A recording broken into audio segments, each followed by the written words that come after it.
ఈ రోజు రాజేంద్ర గారు చేసిన గోల్ అంతా ఇంత కాదు. ఫ్రెండ్స్ అందరికి నమస్తే, నేను మీ ఎస్జీ గణేష్. ఎందుకో పొద్దున్న లేచిన కటింగ్ షాప్ కి వెళ్ళాలనిపించింది. ఇంక వెళ్ళాలి అనుకున్నప్పుడు వెళ్ళిపోవడమే. అందుకే నాతో పాటు రగ్గాడిని కూడా తీసుకెళ్ళా. ఇంకా కటింగ్ షాప్ వచ్చేసి ఇదే. ఊరు పేరు వచ్చేసి నాకు కరెక్ట్ తెలియదు, ఎందుకంటే మనం ఇటు కొత్త కదా. లోపలికి వెళ్ళగానే అన్ని మంచి రిసీవ్ చేసుకున్నారు. ఎందుకంటే మన వైల్బాబ్ బాల్ ఫాలోవర్స్ అంట. అలానే నా వీడియోస్ కూడా చూస్తానని చెప్పారు అన్న. అలానే మా బాలు గడి కూడా ఇప్పుడు ఈ కటింగ్ షాప్ కి వస్తాడు. మనం మీరు అక్కడే కటింగ్ చేసుకుందాం ఎలా చేస్తారని వచ్చా. ఇంకా కటింగ్ అయిపోయిన జ్యూస్ షాప్ కి అయితే వెళ్ళిపోయాం. జ్యూస్ షాప్ అంటే బాలు గడి చెప్పేది కాదు మామ, నేచురల్ జ్యూస్ షాప్. ఓకే ఇంకా అక్కడ నుంచే డైరెక్ట్ మేము రూమ్స్ కి అయితే బయలుదేరిపోయాం.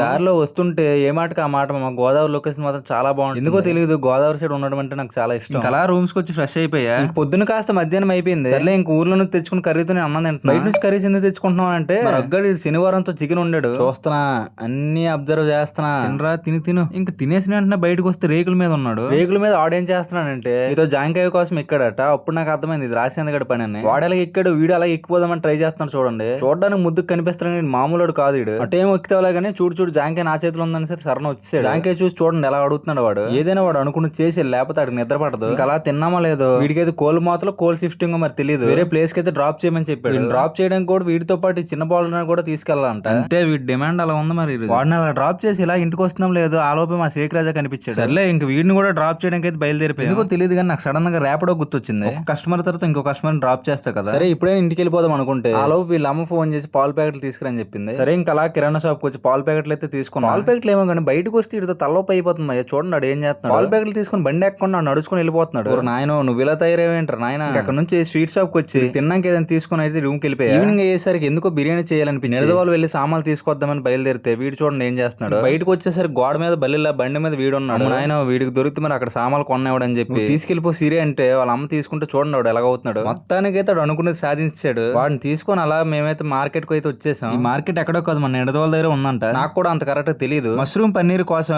రాజేంద్ర గారు నేను రగ్గడు వీధులు పిచ్చుకోకల్లా తిరిగాం. ఫైనల్ గా ఈ షాప్ దగ్గర దొరికింది మాకు. ఇంక వేరే సామాన్లు తీసుకోవడానికి విక్టోరియా బజార్ కి అయితే వెళ్ళాము. ఆ సామాన్లు ఏమో కానీ రాజేంద్ర గారు వాడి సామాన్లు తీసుకోమని వాడు నాకు ఇస్తున్నాడు. పెద్ద మాల్లో వీడికి ఇది ఎక్కడ దొరికిందో నాకు అర్థం కావట్లేదు. ఇంకా నేనైతే రూమ్స్ కి వచ్చి బిర్యానీ ప్రిపేర్ చేయడం స్టార్ట్ చేశాను. కావాల్సిన ఇంగ్రీడియంట్స్ అన్ని వేసుకొని పొయ్యి మీద పెట్టా. సరే వీడు వచ్చాడు ఆనందంలో. బిర్యానీ రెడీ అయ్యేలోపు మా బాలుగాడు వచ్చాడు. మూత తీస్తే మొత్తం పోయే. ఈరోజు ఎందుకో మన వంట ఫెయిల్ అయింది మామ. మా వాళ్ళు ఏం అనకుండా బాగుందని తిన్నారు కానీ తర్వాత నేను తిన్నాక తెలిసింది ఈరోజు అసలు బాగోలేదని. సరే మా ఇక్కడ వరకు వీడియో నచ్చితే లైక్ చేసి సబ్స్క్రైబ్ చేసుకోండి. సరేలే కొన్ని సార్లు ఇలానే అవుతుంది, ఏం చేస్తాం. రేపు వీడియోతో మళ్ళీ కలుద్దాం. బాయ్.